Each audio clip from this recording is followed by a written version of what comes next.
नमस्कार दोस्तों, स्वागत है आप सभी का आरबीएससी इंड्यूस क्लासेस में। हम पढ़ रहे थे सामाजिक विज्ञान और सामाजिक विज्ञान में आज हम पढ़ेंगे सवाई जय सिंह के बारे में, जिनका जय सिंह द्वितीय भी जिनको कहा जाता है। ठीक है ना। सवाई जय सिंह कहाँ के थे?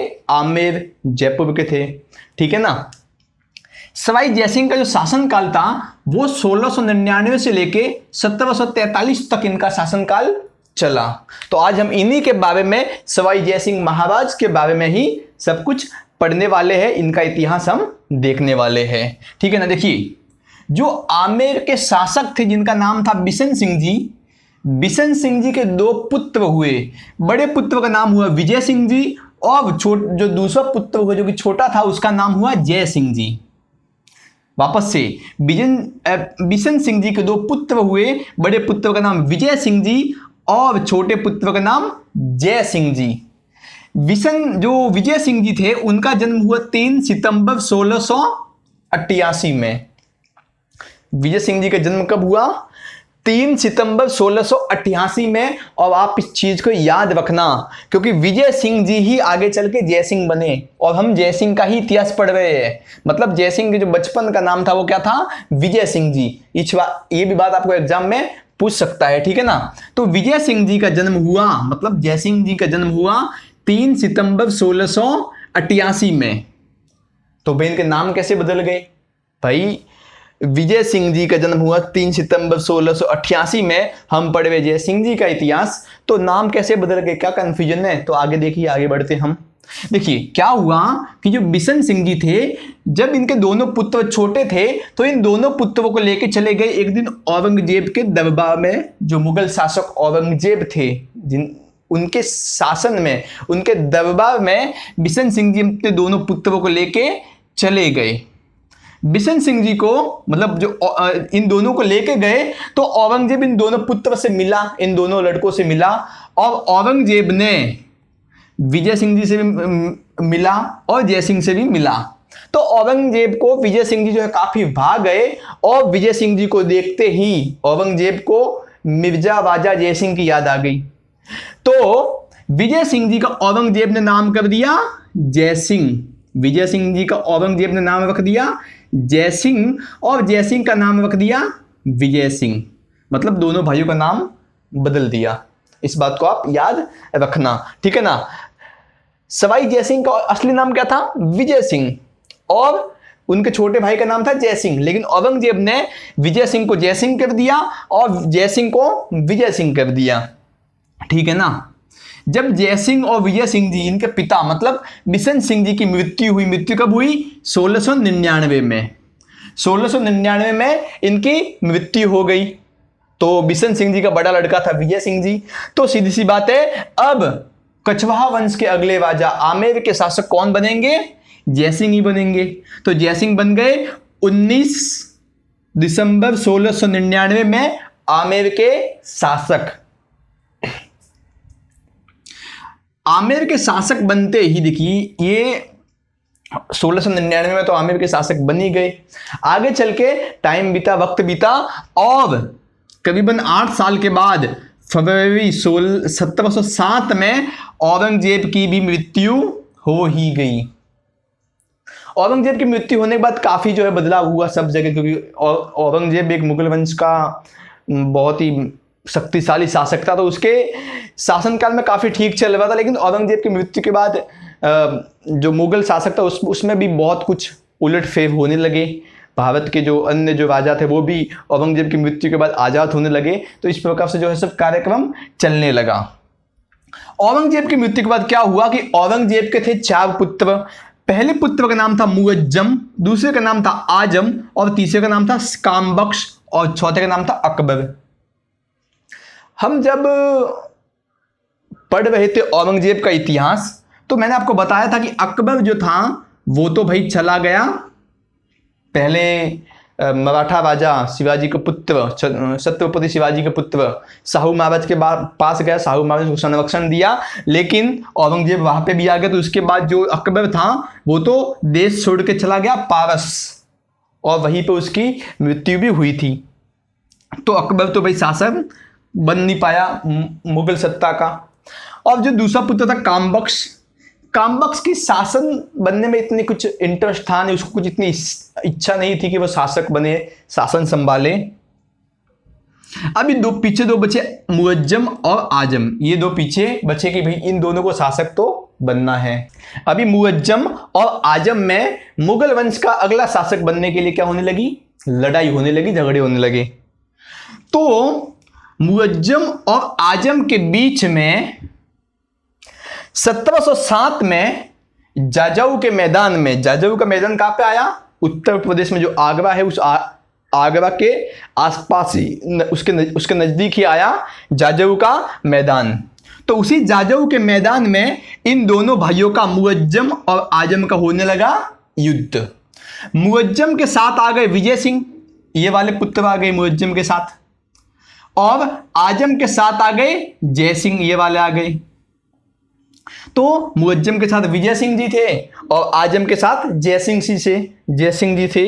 इन दोनों के बीच में होने लगा युद्ध। 1707 में युद्ध हुआ, जाजाऊ के मैदान में युद्ध हुआ और काफी युद्ध चला। उसके बाद उस युद्ध में जीत गया मुअज्जम।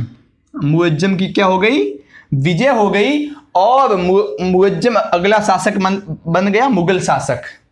औरंगजेब के बाद मुगल शासक कौन बना, मुअज्जम बना। मुगल शासक बनते ही इसने अपने आप को एक उपाधि दी, और वो उपाधि थी बहादुर शाह की उपाधि, जिसको हम बहादुर शाह प्रथम भी कहते हैं। तो औरंगजेब के बाद शासक कौन बना, बहादुर शाह। मुअज्जम को हम बहादुर शाह के नाम से ही जानते हैं, ठीक है ना।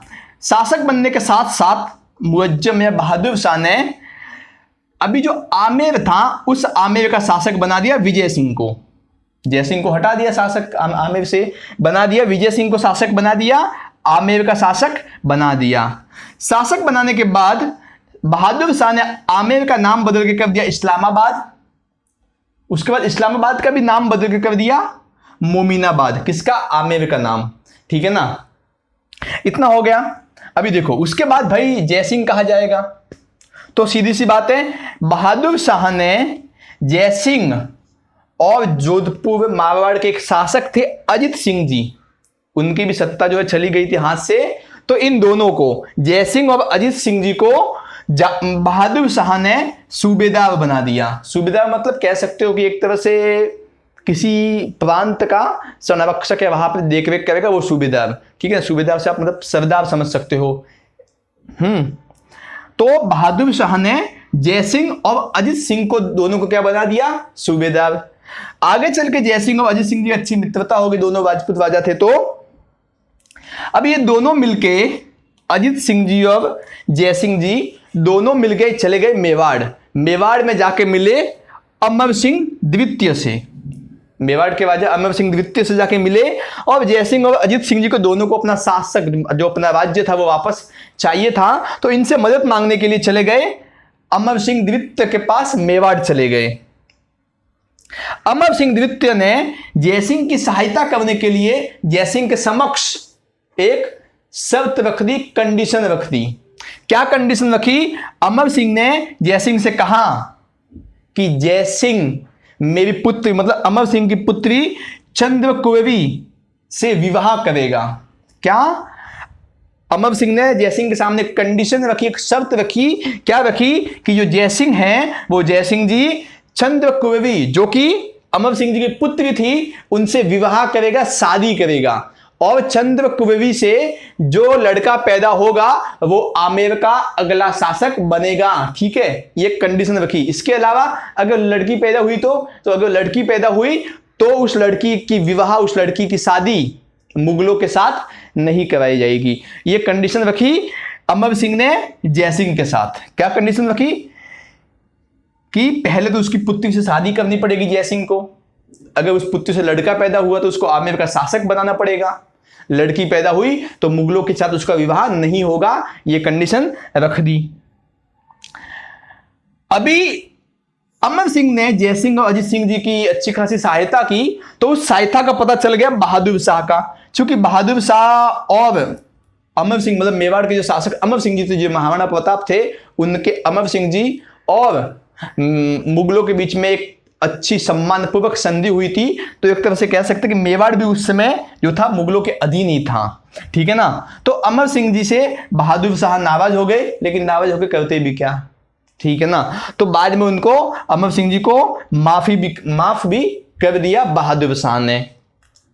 ये तो इतना हुआ यहां पे सब, ठीक है। अभी जयसिंह को उनका शासनकाल मिल गया। उसके बाद भरतपुर भी राजस्थान में आया, आपको पता होगा, ठीक है ना। भरतपुर में जो जाट राजा थे, जाटों के राजा थे चुंडामन ने भरतपुर में क्या कर दिया, विद्रोह कर दिया। विद्रोह क्यों किया, सीधी सी बात है भाई, ये भी जो भरतपुर था वो भी मुगलों के अधीन ही था। तो कहीं ना कहीं जो है चुंडामन जो है बहुत विद्रोही किस्म के शासक थे और मुगलों के अधीन रहना नहीं चाहते, तो इस मुगलों के अधीनता को स्वीकार नहीं करते थे, फिर भी करनी पड़ी स्वीकार। चुंडामन भी इसी युद्ध में, जो ये युद्ध हुआ था यहाँ पे जाजऊ का युद्ध, वहां पर चुंडामन भी गए थे और वे आजम के साइड से लड़े थे, ठीक है ना। तो भरतपुर में चुंडामन ने क्या कर दिया, विद्रोह कर दिया।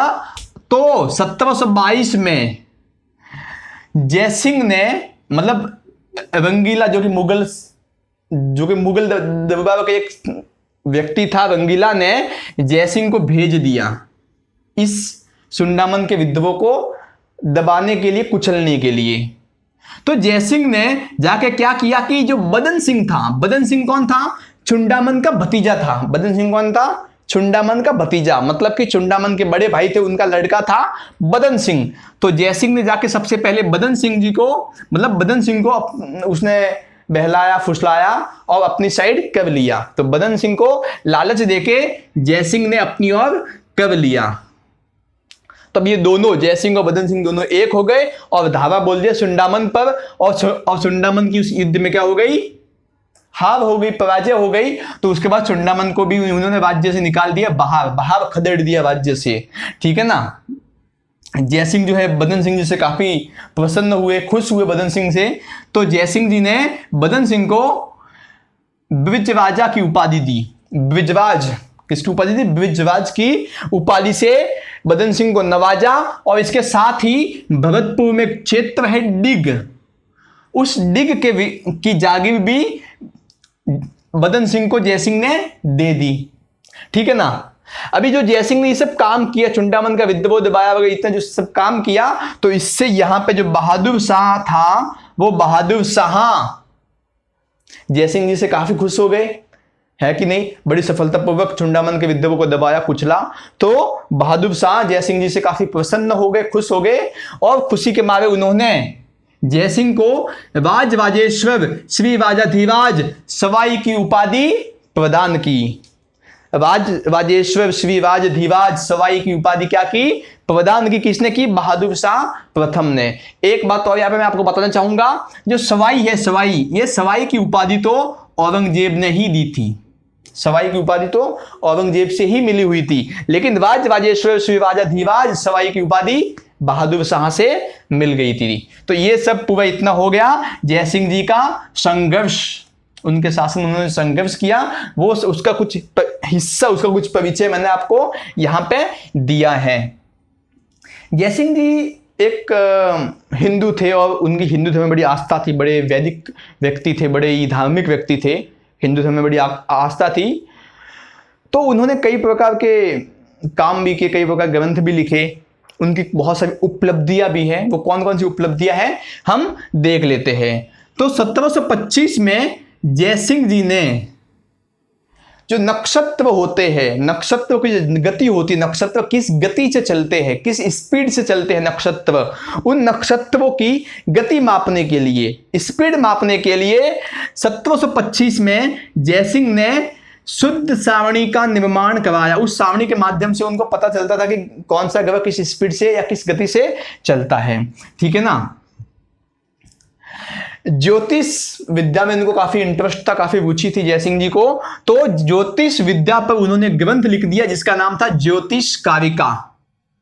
क्या, ज्योतिष विद्या पर उन्होंने ग्रंथ लिखा जयसिंह जी ने जिसका नाम था ज्योतिष कारिका। मैंने आपको पहले ही बताया, इनको ज्योतिषी में, जो ज्योतिष है उसमें काफी इनको इंटरेस्ट था, रुचि थी। तो इन्होंने क्या किया कि जो ज्योतिष अध्ययन के लिए कि भाई आगे भाई मेरे तक ये ज्ञान सीमित न रहे,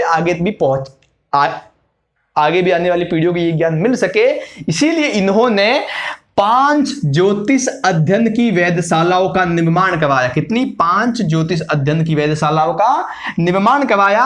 कहां कहां करवाया? जयपुर में करवाया, दिल्ली में, मथुरा में, बनारस में, उज्जैन में। इन 5 जगहों पर इन्होंने ज्योतिष अध्ययन की वेधशालाओं का निर्माण करवाया। जो जयपुर की वेधशाला थी उसका नाम है जंतर मंतर, जो आज भी है।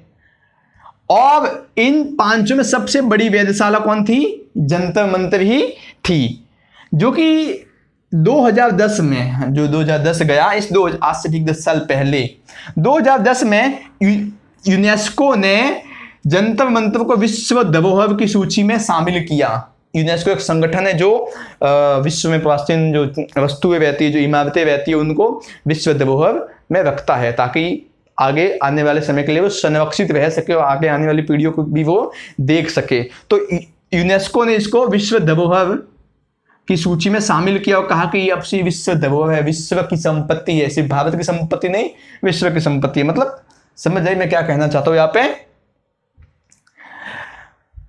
अभी देखिए, जयपुर शहर का जो निर्माण है, जयपुर शहर जिसने बसाया वो भी जयसिंह जी ने किया था। जयपुर शहर का निर्माण भी किसने किया था?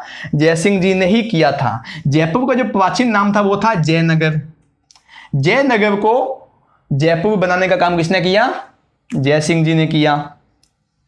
भविष्य में आगे चल के जयनगर को जयपुर बनाया और उस जयपुर को कछवाहा वंश की राजधानी भी बनाया। जयपुर को आगे चल के कछवाहा वंश की राजधानी भी बनाया। जयपुर में मतलब जयनगर में एक सिकावा होदी थी।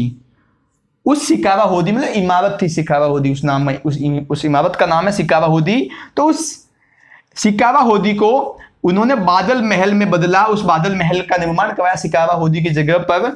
और उस बादल महल के निर्माण के साथ ही जयपुर शहर का निर्माण भी प्रारंभ हो गया। तो पहले बादल महल बना, बादल महल के साथ साथ ही जयपुर महल का मतलब जयपुर शहर का निर्माण होना भी प्रारंभ हो गया। निर्माण होने के बाद कछवाहा वंश की राजधानी बनाया। 1740 में एकमात्र अंतिम हिंदू शासक थे ये, जिन्होंने अनेक प्रकार के यज्ञ किए अपने शासनकाल में। बहुत सारे यज्ञ किए, अश्वमेध यज्ञ, बहुत सारे अलग अलग प्रकार के इन्होंने यज्ञ किए।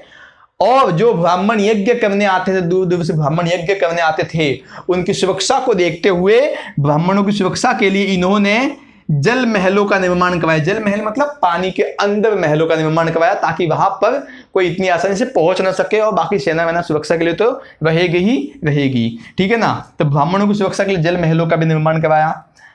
इन्होंने कई प्रकार के मंदिर भी बनवाए, कई प्रकार के, और भी। ये तो सिर्फ एक छोटा सा परिचय है, लेकिन इन्होंने बहुत कुछ काम भी किया, ठीक है ना। 21 सितंबर 1743 को रक्त विकार के कारण, रक्त विकार मतलब खून की बीमारी, खून में किसी प्रकार कोई समस्या हो जाती है, जैसे ब्लड कैंसर हो गया, या खून में प्लेटलेट्स की अचानक से कमी हो जाती है, या सफेद कणों की कमी होने के कारण, मतलब रक्त विकार के बहुत सारे प्रकार होते हैं, खून खराब होने के बहुत सारे प्रकार होते हैं। तो उस रक्त विकार के कारण 21 सितंबर 1743 में जयसिंह जी, सवाई जयसिंह जी महाराज की क्या हो गई? मृत्यु हो गई। एक बात आप यहाँ पे ध्यान देना, सवाई जयसिंह जी का जन्म हुआ सितंबर में और इनकी मृत्यु भी हुई सितंबर में, ठीक है। तो आज हमने पढ़ा जयसिंह जी का इतिहास। और जिस समय आज मैं जिस दिन वीडियो बना रहा हूं उस दिन आज दिवाली है, तो आप सबको दिवाली की बहुत बहुत शुभकामनाएं। आप हमें सब्सक्राइब करके गिफ्ट भी दे सकते हो, मेहनत का फल जिसको कह सकते हो हम, है कि नहीं। और लाइक तो कीजिए वीडियो को। कोई भी डाउट हो तो आप अवश्य ही पूछिए। आज के लिए बस इतना ही, धन्यवाद।